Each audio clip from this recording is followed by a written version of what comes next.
Hello everyone, I'm Prachi, head nutritionist and lifestyle expert and head of cancer vertical with Team Loop. Welcome to today's session wherein I shall be sharing the top 6 commonalities we have come across with our cancer survivors whose cancer is now in remission. Since it was National Cancer Survivors Day this month, we thought of doing this session to make people more aware of these crucial commonalities, which, if worked upon, can make a huge difference on the outcome, healing, and recovery from cancer. Let us start with the basics. What is cancer? If I can put it in simple terms, there is a cancer gene in us, which, if turned on, leads to cancer. So the aim always is to keep it off. Now, when our immunity is weakened due to some factors, it can turn on the cancer gene and our body cells then start dividing abnormally and rapidly. These factors are the root cause for the cancer to be expressed. Of course, cancer is multifactorial, meaning there could be more than one reason for the cancer to happen. But most of the times, the root cause lies in our own lifestyle. Now, what is lifestyle?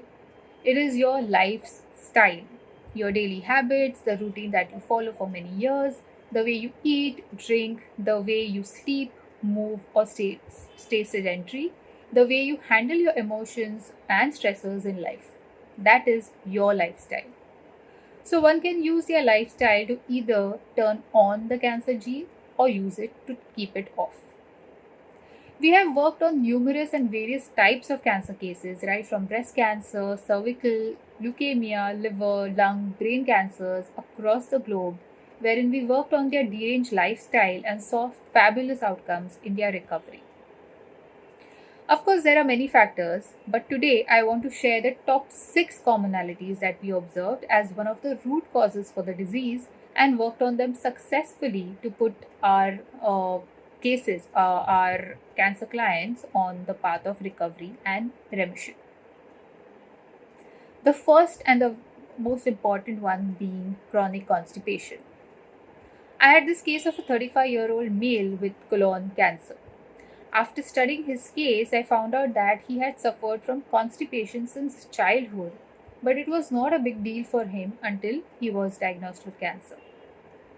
He used to live with it or sometimes just take some laxative randomly, thinking it is helping to solve the constipation issue. Now, what happens with constipation is the wastes and toxins that need to be thrown out of the body get accumulated in the body, producing toxic acids and gases, which in turn increase inflammation and weaken the immune system. Also, excess estrogen hormone, which is normally excreted out of our system through stools, is taken back into circulation due to constipation, which can especially make women susceptible to ER positive, which is estrogen positive breast cancers. So, it is extremely important to fix the constipation issue as soon as possible. The other most common gut issue and the next commonality we come across with our clients is excessive and chronic acidity, which again leads to excess inflammation in the body, favoring growth of cancer cells. In fact, in my practice, I come across so many clients who are so casual about these issues of severe constipation or even acidity. They think that, taking laxatives and popping antacids is all that is needed to take care of these gut issues or rather heal the root cause. But that's not true. These are just temporary fixes, which can be used to aid in relieving constipation or acidity for the time being, but the real root cause is something which still needs to be managed. Like it could be, as simple as improving your water intake or maintaining proper gaps between your meals or even chewing your food well. Luke and our team have made many videos on these issues individually. So you all can check watch the same to help with holistic and effective management of each. The next commonality that we've seen, with our cancer clients is sleep deprivation. I always say that sleep is often underestimated and is considered non-productive by many of us, but that is absolutely untrue. We come across many such clients who do not pay attention to their sleep at all. They tend to sleep late either due to their work commitments or just watching Netflix, as most of them have been working from home these days. Sleep is extremely important because all of the healing, recovery, detoxification, hormonal balance that goes on in our body to build immunity takes place only while we sleep. Sleep deprivation also suppresses a hormone called melatonin, which is the sleep hormone and also an important anti cancer hormone.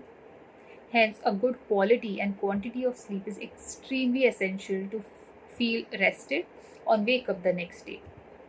Try to also maintain a regular sleep pattern, which is also very essential. The next commonality is deep rooted emotional stress. We cannot separate the mind from our body and healing. Chronic deep rooted emotions, suppressed emotions, for example, betrayal by a loved one, or child abuse, or having low self esteem for many, many years, emotions of resentment, guilt, extreme anger, which are suppressed for many years, or undergoing an ugly divorce, and so on, are such examples. Internalizing and suppressing such emotions chronically can manifest into something like cancer, as these emotions are not just emotions, they have a deep impact on our immunity and hormones as well. They can ultimately cause hormonal imbalance and thus weaken immunity, making you more susceptible to cancer. In fact, we had this case of a young 31-year-old client who had suffered from child abuse. She had bottled up her emotions so many years. She had breast cancer, and before she came to us, it had already relapsed twice, even after taking the best conventional treatment. Hence, we cannot stress enough on the fact that always work on the root cause to help with cancer remission and recovery. We all have some or the other stress at every walk of our life, right? But it is very important to deal with these emotions the right way. Either vent out those emotions out in front of your family or friends, or if need be, please take professional help and seek emotional counseling. Also, do not underestimate the power of positive affirmations, visualization, meditation. We have numerous cases by now that have time and again proved the impact of these powerful tools in healing and recovery. Next, commonality that we have seen is unhealthy eating habits.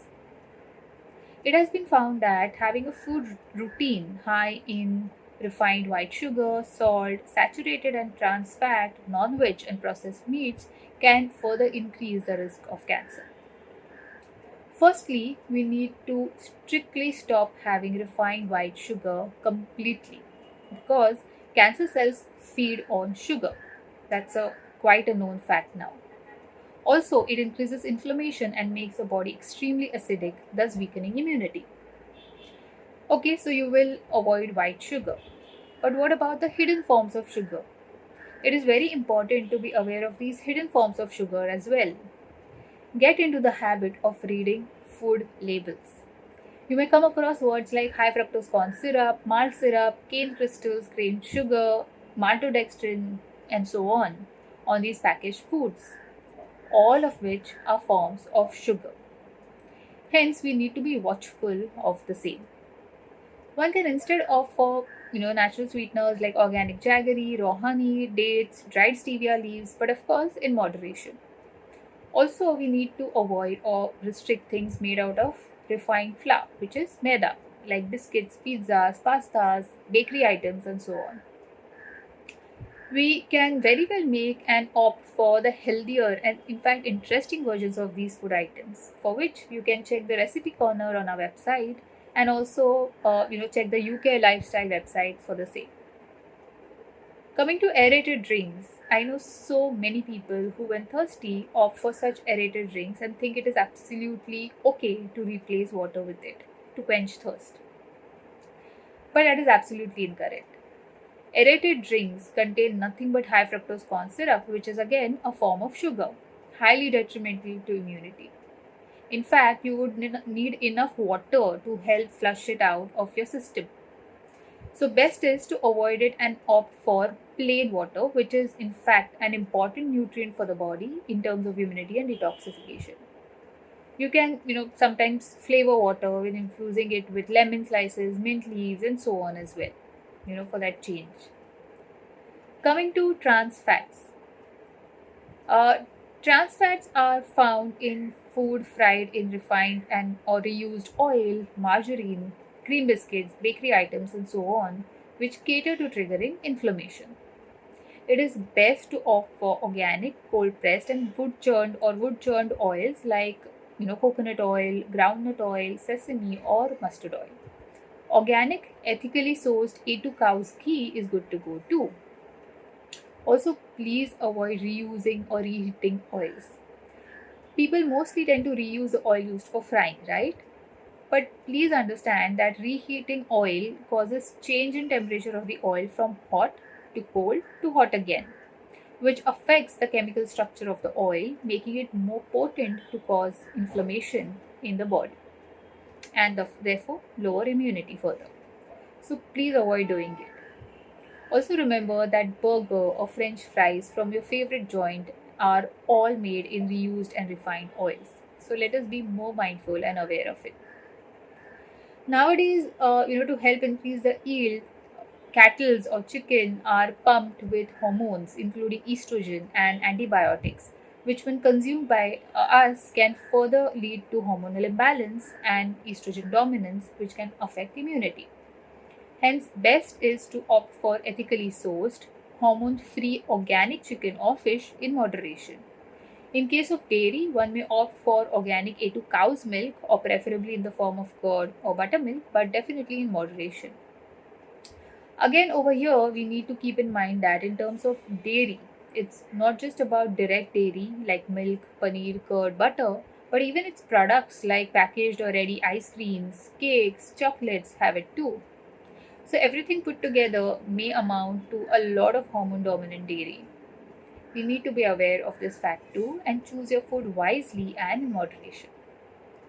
Even processed meats, which are basically the meat preserved by methods like smoking, curing, salting, or adding preservatives, for example, sausages, hot dogs, salami, ham, bacon, if consumed daily, can increase the risk of cancer.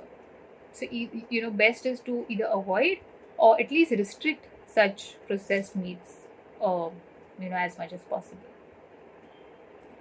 The next and the sixth, commonality that we have come across with our cancer survivors is vitamin D deficiency. We often tend to miss out on this very, very important vitamin. It is essential not just for the bones, but also for efficient functioning of our immune system and hormones too. But due to our current lifestyle, being indoors or in the AC most of the times, we tend to be low on this crucial vitamin. Exposure to sunlight, in the morning for 30 to 45 minutes could help to an extent. However, the best way to keep up with the levels would be through supplementation, but only after knowing your vitamin D level through a simple blood test, and then check the right dose for you with your doctor. So these were the top 6 commonalities we have come across with our clients across the globe who, when worked on these factors along with whichever treatment, either conventional or alternative treatment they were undergoing, were able to put their cancer in remission. Basically, the point I want to make here is we need to pause and introspect and understand the loopholes in our lifestyle and be more mindful about it, which can help us stitch them in time and help in healing and recovery from cancer, or even better, to prevent it. Introspecting and getting to the root cause as to why it happened in the first place is very important to lead a healthy and cancer-free life ahead. In case of any queries related to this topic or to know more about our cancer care programs, you can visit the Coutinho.com website. Thank you so much for your time, everyone. Take care.